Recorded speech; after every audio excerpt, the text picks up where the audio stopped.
আর আমি জানেন তো সবাই আমার জন্মদিন করে, আমি মনে করি আমি এখন জন্মাইনি। আমার একটা কবিতা আছে, জন্ম হবে সেদিন যেদিন এই পৃথিবী থেকে বিদায় নেবো সেদিন। এটা হচ্ছে আমার ইন্টেনশন। আসলে আমরা সব হোম ডেলিভারি তো। আমি যখন ছোট্ট ছিলাম নামও নিজে দিইনি, বয়সও নিজে দিইনি, পদবিও নিজে দিইনি। অনেকে আমাকে হ্যাপি বার্থডে বলে, কিন্তু দিনটা আমার কাছে মোটেই পছন্দকর নয়। ওটা সার্টিফিকেটের এজ বাবা মা করে দিয়ে গেছে, আমি জানতামও না, এবং তখন করে দিয়েছে। আমার নামটাও আমার পছন্দ নয়, কিন্তু হয়ে গেছে। তিনি পরিষ্কার বলেছেন যে আমার নামটা আমার পছন্দ না। ওনার নামটা আমাদেরও পছন্দ, ওনার নামটা একেবারেই পছন্দ। যার মধ্যে মমত্বের ছিটেফোঁটাও নেই তার নাম মমতা হবে, কানা ছেলের নাম তাহলে পদ্মলোচন হলে আপনারা ক্রিটিসাইজ করবেন কেন? যদি ওনার নাম মমতা বন্দ্যোপাধ্যায় হবে, আমার পছন্দ না। ওনার জন্মের তারিখ নিয়ে দিন নিয়ে গন্ডগোল আছে, আমি এই নিয়ে যে কটূক্তিগুলো করতে পারতাম সেগুলোর মধ্যে আমি যাব না। উনি বাংলার মুখ্যমন্ত্রী, তার জন্ম বৃত্তান্ত তুলে আলোচনায় আমি বিশ্বাসী না। এখন নিজেই যদি তোলেন, বড় ভয়ঙ্কর না? নিজেই বলছে যে আমার সঙ্গে আমার ভাইয়ের বয়সের ডিফারেন্স 6 মাসের। দাদাই আমাকে একদিন বলল, সাক্ষী ও আজকে প্রেজেন্ট আছে বলে এই কথাটা বললাম। দাদা আমাকে একদিন বলল, তুই কি জানিস বাবা কি করে তোর বয়স দিয়েছে? আমি বললাম কি করে? বলল, সার্টিফিকেটে তোর আর আমার বয়সের মধ্যে 6 মাস ডিফারেন্স। 6 মাসের মধ্যে মুরগি তো নয় মানুষ যে ডিম পেড়ে দেবে, সেটাও সম্ভব নয়। তো যে কথাগুলো উনি বলেন কি করব? আবার এখন বলেছেন যেহেতু এবার পদ গেল খেয়ে নেবে, ববি খাবে না ভাইপো খাবে। এই যে যখন বলছে হঠাৎ করে নিজের বয়স 5 বছর কমিয়ে দিলেন, 5 বছর কমিয়ে দিলেন নিজের বয়স, বললেন আমার বয়স বাড়ানো হয়েছে। মানে প্রথম থেকে যেদিন থেকে জন্ম সেদিন থেকে সমস্যার শুরু, সেদিন থেকে 2 নম্বরই, সেদিন থেকে বিভ্রাট। আমি জন্ম বিভ্রাটের কথা বলছি না, আমি বলছি জন্মদিন থেকে বিভ্রান্তির শুরু। এরকম একজন মানুষ বাংলাকে বিভ্রান্ত করবেন না, তার কি করবেন? আমি এর বেশি আর কিছু বলবো না। তার বাবা মা তার নাম রেখেছে, বাবা মাই তো নাম রাখে, বাবা মাই তো নাম রাখে, শ্বশুর শাশুড়ি তোরই নাম রাখে। আপনার নাম কে রেখেছে? আপনার নাম কে রেখেছে বলুন না? আপনার নাম আপনার বাবা মাই রেখেছে, তখন নাই বাবা মা রাখে। বউও রাখে না, বড় রাখে না, ওগুলো অন্য নাম দেয়। তবে শেষ প্রশ্ন, সেটা হচ্ছে যে আপনি কি মনে করেন যে পশ্চিমবঙ্গের ইতিহাসে যত মুখ্যমন্ত্রী এসেছে তাদের থেকে মেধা হচ্ছে মমতা বন্দ্যোপাধ্যায়? যেহেতু তার না, প্রত্যেকের এক একটা আলাদা দিক আছে, প্রত্যেকটি মানুষের একটা নিজস্ব দিক আছে। মেধা সবগুলোই। মেধা আপনি লিখতে পারবেন একটা এপাং ওপাং জপাং, বাবা ডাকে ড্যাং ড্যাং, মা বলে ফ্যাং ফ্যাং, আপনি লিখতে পারবেন? ক্ষমতা হবে, লিখে আপনি পাঠ করতে পারবেন? এটা মেধা নয়, এটা মেধা নয়। হাসছেন কেন? এগুলো, আমার একটা বন্ধু ছিল, সে বলতো তোদের কত ক্ষমতা আছে। আমি বলতাম কি ক্ষমতা আছে? তো বলছি দেখবি আমার ক্ষমতা দেখবি। সে আমার থেকেও ডবল কালো, ডবল কি 3 গুণ কালো আমার থেকে। আপনার ক্যামেরা একটু বেশি ফর্সা লাগছে আমায়, আমি অতটা ফর্সা নয়, তার থেকে 3 গুণ কালো, নিগ্রোদের মতন কালো। ও একটা হলুদ জামা লাল প্যান্ট পরে চলে এলো, সবুজ প্যান্ট পরে চলে এলো, এটা ক্ষমতা লাগবে। আপনি ব্রাত্য বসু একটা অধ্যাপক ছিল, হ্যাঁ, তারপরে নাট্যকার, তাকে বললো রবীন্দ্রনাথের একটা গান গাও, সে সারা জীবন যে যা করেছে সেটা গিয়ে দিল, মনে পড়ে রবি রায় গিয়ে দিল।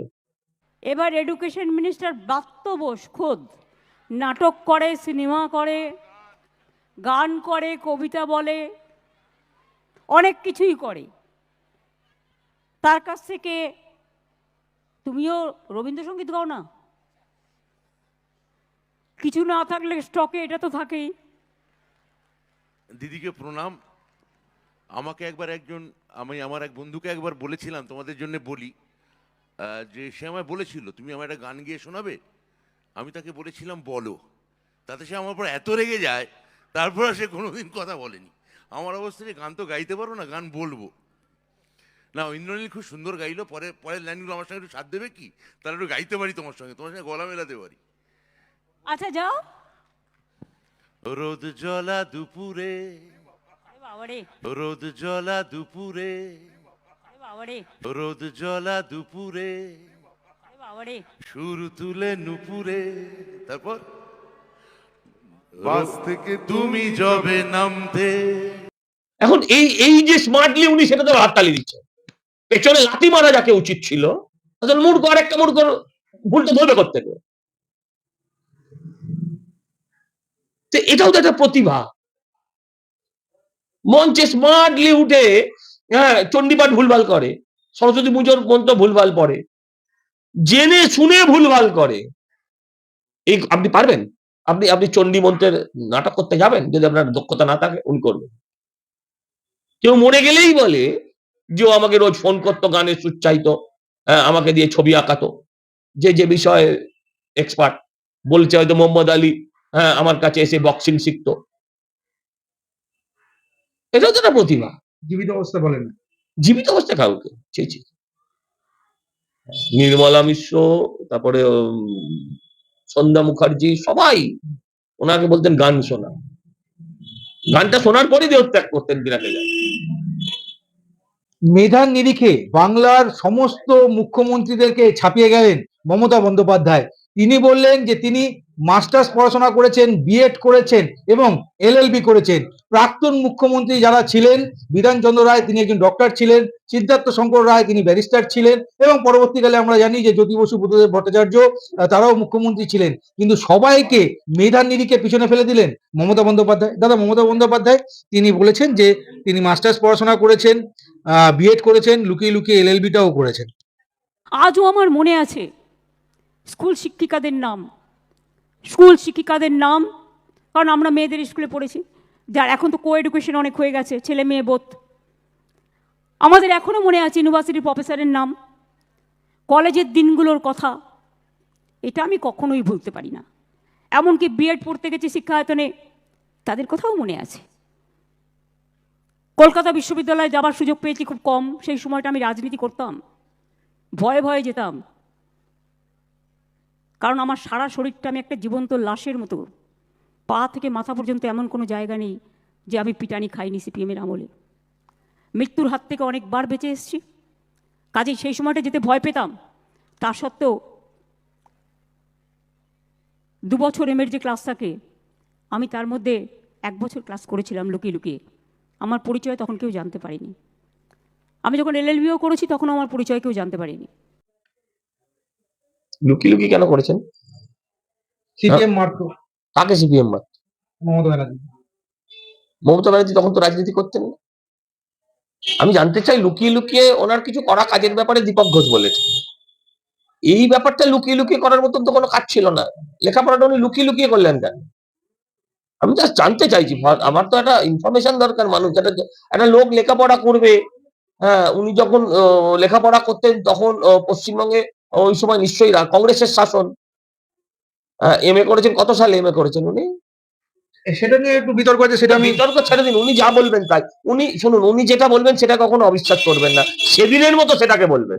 আজকে উনি বলবেন আমার জন্ম তারিখ এত, ওই তারিখে, আপনি ওই দিন বিশ্বাস করবেন ওই তারিখে। পরের দিন বলবেন আবার অন্য তারিখে, আপনি সেদিনও কিন্তু বিশ্বাস করবেন সেই তারিখে। যেদিন যেটা বলবেন সেদিনের জন্য সেটা বিশ্বাস করবেন। আপনি আমাকে বুঝিয়ে বলুন না, উনি লুকিয়ে লুকিয়ে, উনি কি স্বাধীনতা সংগ্রামী ছিলেন? তখন কি স্বাধীনতার লড়াই লড়ছিলেন? তা তো নয়। উনি তখন যখন এমএ পড়ছিলেন বা এলএলবি করছিলেন, উনি লুকিয়ে লুকিয়ে কেন দিচ্ছিলেন?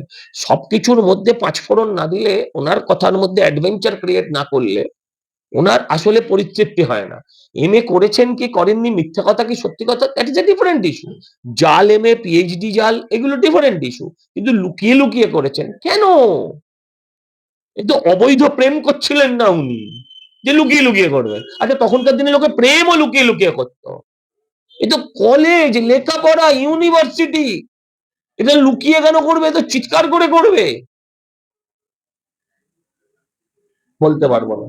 তিনি বলছেন যে আসলে অনেকেই জানেন না যে তিনি এগুলো করেছেন, আর তার না, অনেকেই অনেক কিছু জানেন না, অনেকেই অনেক কিছু জানেন না, কিন্তু তার মানে উনি লুকিয়ে লুকিয়ে করবেন। আমি নাই জানতে পারি, কিন্তু ওনার লুকানোর দরকার হয়েছিল কেন, এটা জানার দরকার আছে। সব ঠিক আছে, লুকোতে গেলেন কেন? উনি তো টুকলি করে পাস করবার যারা করে তারা লুকিয়ে লুকিয়ে পরীক্ষা দেয়, খাতা ঢাকা দিয়ে লুকিয়ে। সেটা তো উনি বলছেন না। উনি লেখাপড়াটা লুকিয়ে লুকিয়ে করেছেন কেন? তিনি আরেকটা যেটা আপনি বলছিলেন যে ডিগ্রির কথা কোন সালে, সেটা জানা যাচ্ছে যে 3 বছর মানে 80 79-তে তিনি এক্সাম দিয়েছেন, তার মানে মার্কশিট এসছে 80-তে, 80 থেকে 82-র মধ্যে তার 3টে ডিগ্রি। 80 থেকে 82-তে 3টে ডিগ্রি। হুম। কি বলি বলুন তো, এটা 420 ডিগ্রি ছাড়া তাকে আর কি বলতে পারি? ডিগ্রিতে এটা 420 ছাড়া কি বলতে পারি? 307 ডিগ্রি। না, না, ৩৬০ ডিগ্রি মানে তো গোল। সেটা তো ওনার মাথায়। আচ্ছা, এই আপনারা একটা পাগলকে নিয়ে এই ধরনের তাকে নিয়ে ক্যারিকেচার করিয়ে বাংলাটার ইজ্জত খারাপ করছেন কেন? উনার তো গেছে যা যাবার। উনি তো আগেও বলেছেন যা যাবার গেছে যাক। উনারও তো গেছে যা যাবার। কিন্তু এইগুলো বলিয়ে আপনাদের কি লাভ? আমার তো মাথায় ঢোকে না। না, আমরা একটা মেধাবী মুখ্যমন্ত্রী পেয়েছি। ধরুন একটা ডিগ্রি ছিল বিধানচন্দ্র রায়ের ডক্টরেটে। ব্যারিস্টার ডিগ্রি, একটা ডিগ্রি ছিল সিদ্ধার্থ শঙ্কর রায়। কিন্তু আমাদের বর্তমান মুখ্যমন্ত্রী ৩ টে ডিগ্রি। 3rd ডিগ্রিও দরকার ওনার। এ এছাড়া এর বাইরে আমি কি বলতে পারি বলুন তো দেখি? এর বাইরে আমি কি বলতে পারি? এসব নিয়ে আর আমি কথা বলব না। কিন্তু দাদা আপনাকে তো মানতে হবে যে একজন ডক্টর মুখ্যমন্ত্রী পেয়ে, মানে আমাদের পশ্চিমবঙ্গের সমস্ত মুখ্যমন্ত্রী মেধা ছিলেন। সেইখানে দাঁড়িয়ে একজন সাহিত্যিক, মানে ডক্টর বিধানচন্দ্র রায়, তিনি একজন ডক্টর। ওনার মেধা রবীন্দ্রনাথের সঙ্গে তুলনা করা যায়। প্রত্যেকে আলাদা ব্যক্তিত্ব। হ্যাঁ, ডক্টর বিধানচন্দ্র রায় ডাক্তার হিসেবে বিরাট ব্যক্তিত্ব। হ্যাঁ, কিন্তু ওনার মেধা রবীন্দ্রনাথের সঙ্গে তুলনা করা উচিত। রবীন্দ্রনাথ গীতাঞ্জলি লিখেছেন, উনি কথাঞ্জলি লিখেছেন। পশ্চিমবঙ্গটাকে জলাঞ্জলি দিয়েছেন, কথাঞ্জলি লিখেছেন। হ্যাঁ, রবীন্দ্রনাথের কবিতা ছোটবেলায় আমরা সবাই পড়েছি। এখন ওনার কবিতা যারা হাসতে ভুলে গেছে যে মানুষ, যারা অনেক টেনসড, যারা সাইকিক রোগী হয়ে পড়ছে টেনশনে, ডিপ্রেশনে, তাদের পড়ানো হয়। অনেক মানসিক হসপিটালে এই বইগুলো পড়ানো হচ্ছে। যাতে পড়ে মানুষ হাসলে ভেতরের যন্ত্রণা কিছু হালকা হয়ে যায়, এইসব কারণে পড়ানো হচ্ছে। মানে বিধানচন্দ্র রায়ের মেডিসিনে রোগ সারতো, মমতা বন্দ্যোপাধ্যায়ের কবিতায় রোগ সারছে। হ্যাঁ, ওরকম কবিতায় ধরুন আপনার অনেকদিন হাসেননি, দাঁতের মাড়ি আটকে আছে। হুম। আপনি ওই কবিতাটা পড়বেন, মাড়ি খুলে যাবে।